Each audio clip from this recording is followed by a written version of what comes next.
The glass didn't break when I set it down. I was careful, too careful. She laughed loud, performative, cruel. You clean other people's houses, she sneered. My ex just bought a vacation home in Malibu. They giggled like hyenas, tipsy on cheap Prosecco. And the kind of confidence you borrow, not earn. I smiled. Said nothing. The silence was heavier than any insult she could have thrown. I stood up, kissed her cheek in front of all of them. She flinched. Maybe she thought I'd snap. That would have been easier for her. Instead, I gathered my things, keys, wallet, dignity, and walked out. By the time the Uber turned the corner, she was already a memory. An hour later, my phone lit up. 45 missed calls. She used to say I was her rock. That I made her feel safe, grounded. We met 6 years ago at a charity gala neither of us belonged at. She pretended to care about dogs. I pretended to have money. We laughed over watered-down white wine and our shared imposter syndrome. She told her friends I was the kind of man who worked with his hands. Real men do real work, she'd say, pride glowing in her voice. Back then, cleaning houses was noble. Now it's just ordinary. But I didn't change. I evolved. She didn't. The first red flag came wrapped in silence. She stopped locking her phone.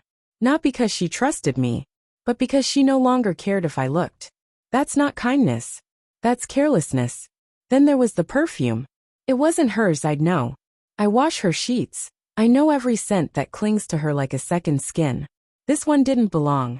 Neither did the faint lipstick smudge on my collar when she hugged me late at night. Subtle. Sloppy. I didn't accuse. I waited. Confirmation came on a Tuesday. Her phone lit up while she showered. I didn't snoop, it was just there. Unlocked. Last night was heaven. He doesn't deserve you. From him. Her ex. The Malibu one.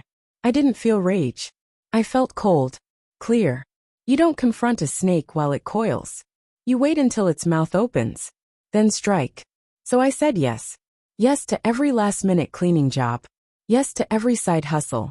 Yes to every long night she spent away. While she slipped deeper into betrayal, I studied. I mapped out her life, her finances, her passwords, her lies. She never noticed the envelope I mailed to myself, full of copied documents. Never caught the transfer of our joint funds into a new account. One she gave me power of attorney over, back when she trusted me blindly. She should have read the fine print. Then I bought a house. Quietly. Not his. Ours. The same Malibu home she bragged about, thinking it was her ex's. I paid cash. Used a shell company. While she posted sunset selfies, I changed the locks. Then came her birthday. I sent the invitations myself. Her friends, her colleagues, even her boss. Everyone who mattered to her.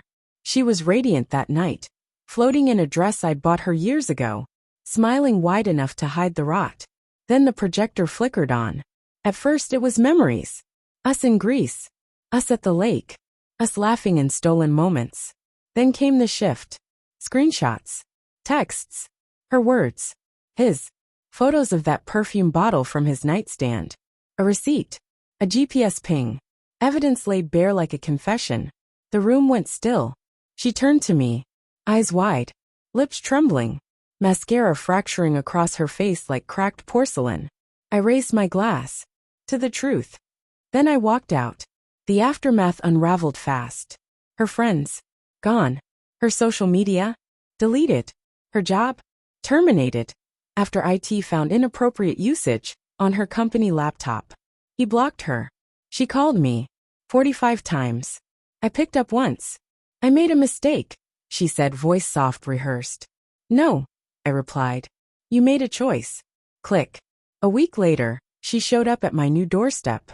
The Malibu sun turned her into a silhouette, faint, uncertain. She looked smaller somehow. She tried to smile. This place, it's his, right? She asked. No, I said, stepping aside just enough for her to see. The deed. Framed on the wall. My name. Not his. Her face cracked. That was the moment she knew. I wasn't ordinary. Just quiet. Measured. Lethal. I don't hate her. I'm not angry. I've just stopped giving warnings. People like her think love is currency. Something to trade up when the value drops. But I'm not currency. I'm a storm. And she never learned to read the clouds. The best revenge isn't destruction. Its absence. I gave her a front row seat to everything she gave away. No yelling. No slammed doors. Just silence. So loud, it shattered every illusion she'd built. Now, I live in the house she once bragged about. I sleep peacefully alone and free. She lives in whispers. And regret. And I clean my own house now. And it's spotless.